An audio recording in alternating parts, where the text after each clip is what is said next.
দেশের অন্তর্বর্তীকালীন সরকারের উপদেষ্টা আসিফ নজরুল আওয়ামী লীগ সরকারের শাসন আমলে বিভিন্ন সময়ে হত্যার হুমকি, মামলা ও হামলার শিকার হয়েছেন তিনি। এছাড়াও ঢাকা বিশ্ববিদ্যালয়ে তার অফিস কক্ষ কেরোসিন তেল দিয়ে জ্বালিয়ে দেওয়া হয়। এরপর রাষ্ট্রদ্রোহিতার মতো গুরুতর অভিযোগ আনা হয় তার বিরুদ্ধে।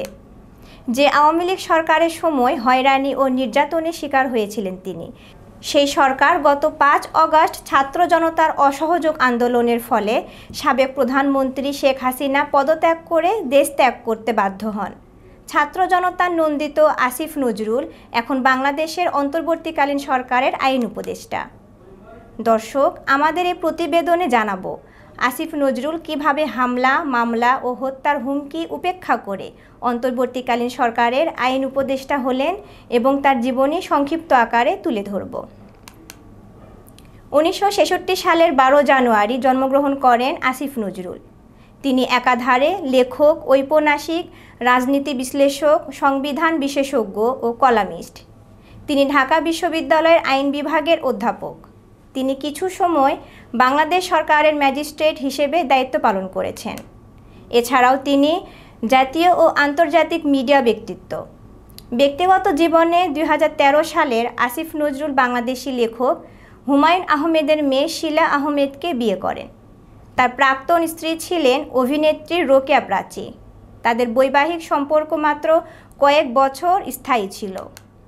2012 সালে একটি টেলিভিশন চ্যানেলে টক শোতে দেওয়া বক্তব্যে অগণতান্ত্রিক শক্তিকে উস্কানি দেওয়া হয়েছে বলে আইনের মুখোমুখি করা হয় তাকে।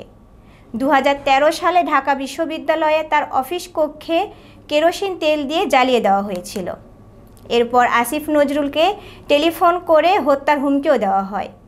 তিনি দাবি করছিলেন সরকারের সমালোচনা করার জন্যই তাকে এই হুমকি দেওয়া হয়েছিল। 2017 সালে মাদারীপুর আদালতে আসিফ নজরুলের বিরুদ্ধে মানহানির মামলা দায়ের করা হয়।